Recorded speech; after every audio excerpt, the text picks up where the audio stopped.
Dr. Anil Kakodkar, Professor Khakkar, faculty members of IIT Bombay, the very proud parents of the students who are graduating today, the PhD awardees, ladies and gentlemen.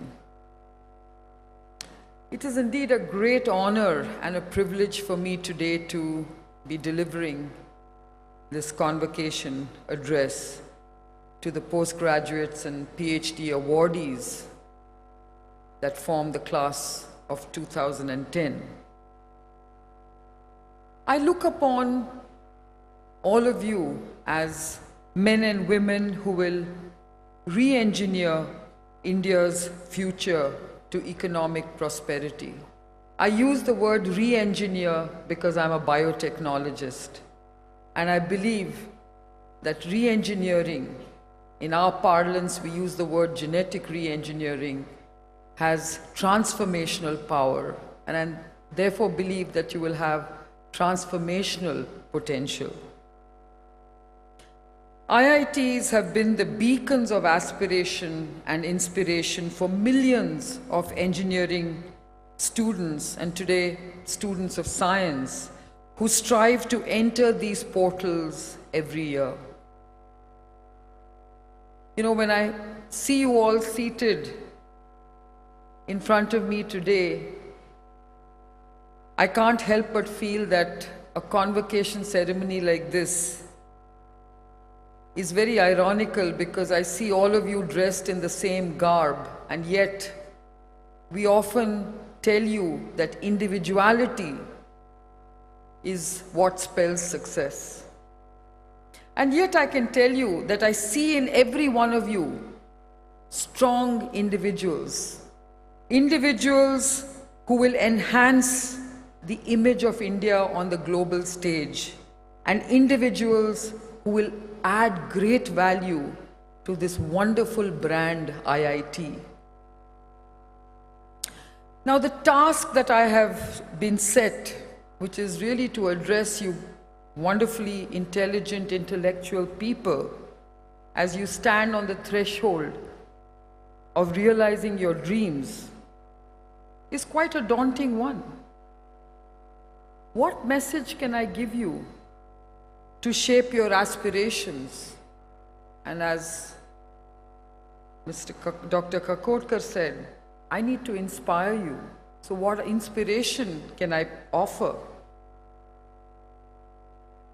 Let me begin by saying that I share very personal, deep bonds with this great institution, IIT Bombay. Alas, I cannot claim to be an alumnus of this great institution. But there is something I can truly claim, and that is I have just 1 degree of separation with IIT Bombay, as my brother, Professor Ravi Mazumdar, is a proud graduate of the class of 1977. I'm really thrilled that he is here at this convocation to share my sense of pride and emotion as I stand on such a tall pedestal at his alma mater. As a doting elder sister, I guess I'm just that extra partial to IIT Bombay. And therefore it is no coincidence that Biocon's Chief Operating Officer, Arun Chandavakar, is also an IIT Bombay alumnus. I can't help but feel that IIT Bombay has that something extra special. For look at the illustrious list of alumni you have. Nandan Nilekani of Infosys, who now heads the all-important Aadhaar, or the UID program for our country. I do believe that this program is transformational for our country, and I do believe that this program offers enormous opportunities of innovative entrepreneurship. Then there's Arun Netravalli, former president of Bell Labs, who has made fundamental contributions to digital communications technology. Kanwal Rekhi, businessman, philanthropist, and co-founder of the world-renowned TIE organization. Nitin Noria, the new dean of Harvard Business School. Narendra Karmarkar, the brilliant mathematician. International banker Victor Menezes, well-known investment banker Parag Saxena, UC Berkeley's Dean of Engineering Shankar Shastri, and India's Environment Minister Jairam Ramesh, to name but a few. The list actually is endless. I was also impressed to learn that the Institute has recently conferred the 2010 Distinguished Alumni Awards to leaders in diverse fields. Dr. Nitish Thakur, Professor of Biomedical Engineering at the Johns Hopkins University. Mr. R. Chandrasekhar, an IAS officer for being the prime mover of e-governance in the country. Mr. Adil Zainul Bhai, who heads McKinsey's India operations, for significant contributions to globalization, but very importantly for the efficient management of public sector units in India. Mr. Madhu Pandit Dasa, for initiating the very successful and well-recognized Akshay Patra program, and Mr. Colin Gonzalez, who set up the Human Rights Law Network. Every one of these personalities has something common that links them. And that is that after making their mark in their chosen professions, all these alumni are making a mark in the lives of others by striving to give back to this country. By doing so, they are genuinely fulfilling the inspirational promise that defines the raison d'etre of our IITs. And perhaps it's here that I can attempt to influence your outlook and your aspirations by urging you to seek careers that are daring and challenging, and where you integrate and apply your intellectual capabilities in ways that enable our country to ensure inclusive growth and evolve into a truly formidable economy.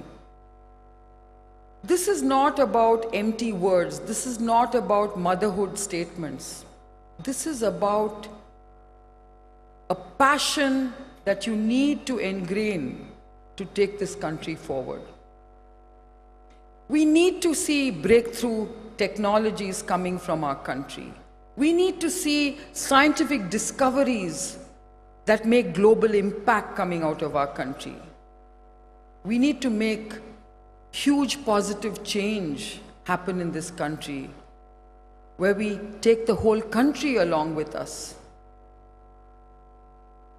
The Indian economy has demonstrated robustness in the face of global recession, with the often referred to high-octane Great India growth story.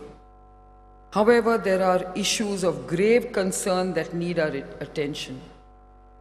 We all know that India reflects a conflicted reality of cruel paradoxes. Even as we promise a wealth of immense potential and have attained dizzying heights in several spheres, many of our people are unable to access basic services like education and health. Unfortunately, indiscipline, corruption, neglect, and cynical apathy hamper both individual and national development. Just look at this huge scandal that we are all reading about with respect to the Commonwealth Games. I think we need to hang our heads in shame that instead of showcasing the greatness of India and the talent and the technological power of India, all that we are showing to the world is the complete chaos and failure in trying to deliver a world-class product. That's where we have to make a difference. Without the eradication of all these negative impacts, inclusive, economic development and social progress will remain elusive. And without inclusive growth, the great Indian growth story can only have the privileged few living happily ever after. As the privileged few, and you have today joined these ranks, let me remind you, we need to ask ourselves, how can we, as the privileged citizens of this great country, overcome this challenge of unfulfilled promises? Today, India needs capable young men and women like you to take a responsible stance. Saying, I must do something, always solves more problems than saying, something must be done. This is the bane of our country. We know what has to be done. We are waiting for someone else to do it. I think the time has come for us to get on and do things. There is so much to be done in the days ahead, and we must all work towards patching our social fabric that has developed huge holes. I do believe that it is pride that will get things done. It is that sense of purpose and that feeling of pride that will drive us from this inertia that we have been put into and start delivering on that promise. India has already made a start in the right direction with ordinary but daring people driven by that passion to make that difference, taking extraordinary strides in changing things for the better. And though there are many who are emerging as extraordinary individuals, for a country of our size, we just can't have enough of these extraordinary individuals. And remember, for a country of our size, we have huge and complex challenges. And we therefore have to create a large effort of extraordinary skills and extraordinary innovative solutions. You are fortunate to be living in a time that is extremely conducive to ideas and entrepreneurship. You need no longer seek an H-1B visa to prove your worth. This is in complete contrast to the situation that prevailed when I began my business journey. The Indian economy has come of age after it was unshackled through reforms and liberalization. The world has India in its focus. And as graduates of the world-renowned IITs, you have a world of opportunities before you. I would also add that for people of your intellectual capabilities, don't be job seekers, be job creators. This is the excitement of innovation. Innovate as teams, innovate as individuals, create companies, create clusters. This is what will build a powerful nation. That's the kind of passion and commitment I would like to see in the young people that I see before me today.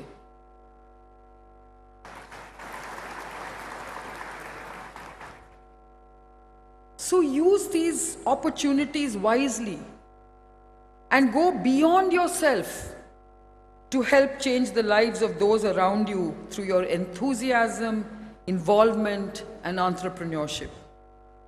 The way I see it is that business can be very mercenary, and you must balance it with some missionary zeal. That is something I've always believed in as I built my own company over the years. I clearly believe that innovative solutions are needed to help the country gain that crucial competitive edge across a spectrum of areas, from scientific and business to economic and social development. we have very different challenges. We have very unique challenges compared to other parts of the world.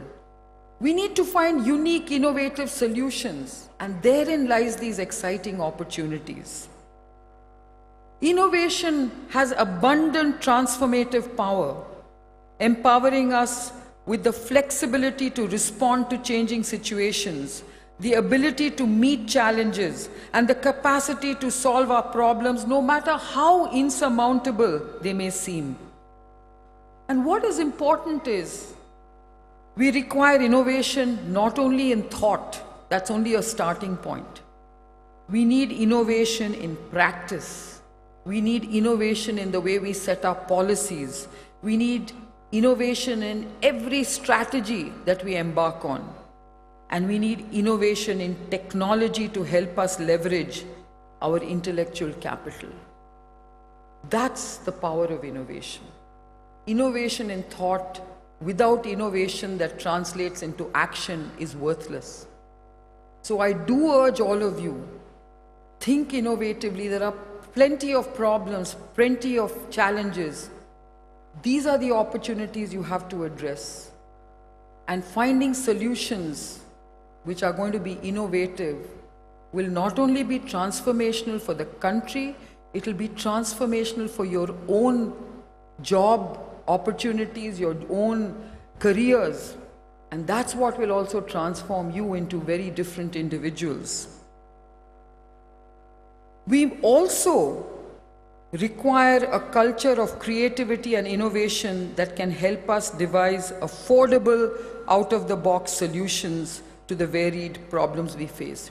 For a country like India, when we say we have unique challenges and unique problems, those problems and those challenges have to be looked at in terms of finding affordable solutions. And innovation, therefore, needs to be rooted in affordability, or it will never empower the very people who most need its benefits. This is the challenge, but this is the unique, differentiated innovation opportunity that we have in India. Affordability will drive new levels of innovation. And I think that's the excitement that I have been pursuing in my own organization. And if any group of people is capable of such innovations and such creativity that can set us firmly on the path to holistic economic development and ensure positive change for India, it is you, IITians. As someone said, it is easy to make money, but it's very hard to make a difference. So challenge yourselves, take on these challenges with that commitment that you will solve problems that will make that difference. You know, when I started my own company, Biocon, in 1978, it was an endeavor fraught with enormous challenges, for I was trying to sow the seeds of a biotechnology business in India, which was at that time an economy stifled with red tape, constrained by very, very suboptimal infrastructure, and burdened with a precarious foreign debt. Moreover, I personally had steep credibility hurdles to overcome as a 25-year-old woman entrepreneur, fueled more by drive and vision than by actual business experience. However, I had an excellent and dedicated team with me. All of them gave up lucrative career options and engaged with a garage startup. When I look back, I realized that the hurdles in our path were so formidable that we could so easily have failed if it was not for our sheer determination, resourcefulness, perseverance, and above all, an uncompromising work ethic. We had a great sense of pride. Why would these team members have wanted to give up the best of corporate jobs and join their destiny with an unknown upstart? I believe it was a sense of purpose and the sheer passion to build a world-class biotech business against all odds because both they and I believed it was time for India to excel in the global arena. We thrived on the challenge of creation. The sweet taste of success at the end of all that hard work was incomparable to anything a mere job could ever give us.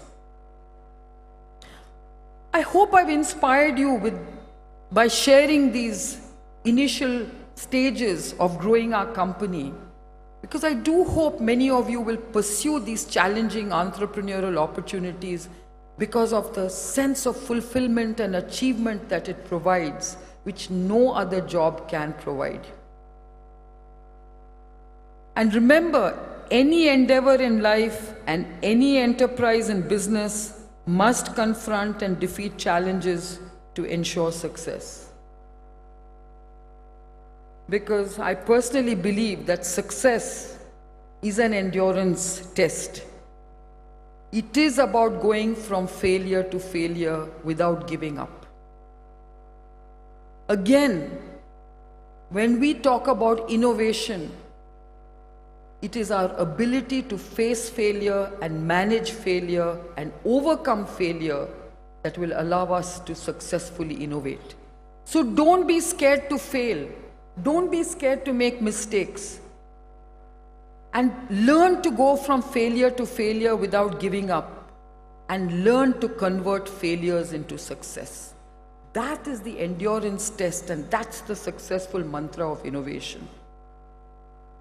As I built Biocon, I realized, in fact, this is something which I must share with you because I've always believed in this. I've always believed that there are three types of companies. Those that make things happen, those that watch things happen, and those that wonder what happened. In other words, there are innovators, there are imitators, and those that lose out. I've always made sure that Biocon makes things happen. And I do hope that every one of you graduating today will make things happen in a way that will make a huge difference and a positive impact for this country of ours.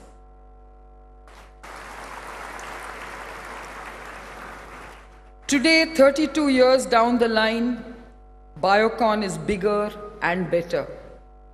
But to me, this is not fulfillment enough. What I really want to see is our research programs like oral insulin or antibodies for cancer and autoimmune disorders bring about a discernible difference in the treatment of these diseases. One drug with the potential to change the lives of thousands of patients around the world will be the true testimony of our struggle and perseverance, and will help us not only to give back to society, but to make a huge difference to society.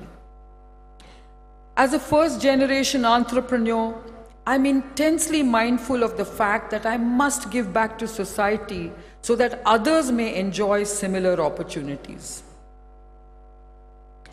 I have always wanted to make a difference in healthcare and education by ensuring affordability and access. And I've always been very inspired by Winston Churchill's famous quote, "You can make a living with what you get, but you make a life with what you give." And this is possible only if we ensure that the passion to make a difference in the lives of others is an all-pervasive business and life mantra.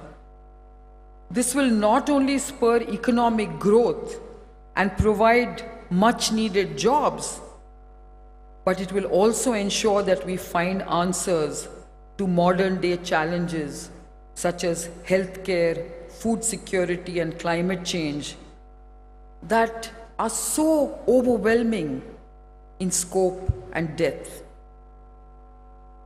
India, when you look at these challenges that we are facing as a nation, we have 1 billion people who do not have access to basic health care. India does not have a national healthcare system which it can offer its citizens. This is a huge challenge, but it's a huge opportunity for us to innovate. We need technology to leapfrog, to find innovative ways of dealing with this gigantic challenge. As an agrarian economy, we are not able to address that food security issue. We know that we actually have some of the lowest productivity in our agricultural spheres. Again, there is this huge opportunity to innovate and improve on our agricultural productivity. And when it comes to climate change, as a growing economy, we cannot help but expand our carbon footprint. But we have to innovate now to see how do we contain that carbon footprint in the future? How do we sustain that carbon footprint? These are opportunities for all of you to innovate in. Clean energies, alternate energies, green technologies, wonderful opportunities, exciting opportunities. And unless we can address all these challenges and mitigate them, we cannot hope to build a truly leading global economy. So innovate boldly. Take on challenges others have not dared to touch. And through a continual, persistent process of building on each succeeding success to reach the next level, the next milestone, create that value for society. Create that value for your nation. Create that value for the world. I look upon you as our precious resources, each of you with a unique set of attributes that makes the challenge of bettering India addressable. What is required is your will to bring about change and make a difference. I want to quote Henry Ford's very powerful statement where he said, "If money is your hope for independence, you will never have it. The only real security that a man will have in this world is a reserve of knowledge, experience, and ability." Remember these words, they are powerful words. Each one of you has those special traits, those special attributes of knowledge and of ability. What you need to do now is to build that experience. That is what will give you that sense of independence and fulfillment. And that experience is about finding new solutions, innovations. It is about building on existing knowledge and creating new knowledge through an innovative process. That is what will add value for our society. So as you step into the world to build your lives, I urge you to think beyond yourself and aspire to build the lives of others. And in the process, you will be building your own in a way you never thought imaginable. I truly mean this because I've been through it myself. Go beyond yourself. Do things that will benefit others. And believe me, in the process, the payback for yourself is far greater than you can ever have imagined. So engineer, and I again say, not just engineer, but re-engineer your destiny with a deep sense of passion and compassion, so that it touches the very heart and soul of India's future. I congratulate all of you who are graduating today as MTechs, MScs, and PhDs, and I wish every one of you an exciting, challenging, innovative, and a very, very rewarding journey ahead. Thank you very much.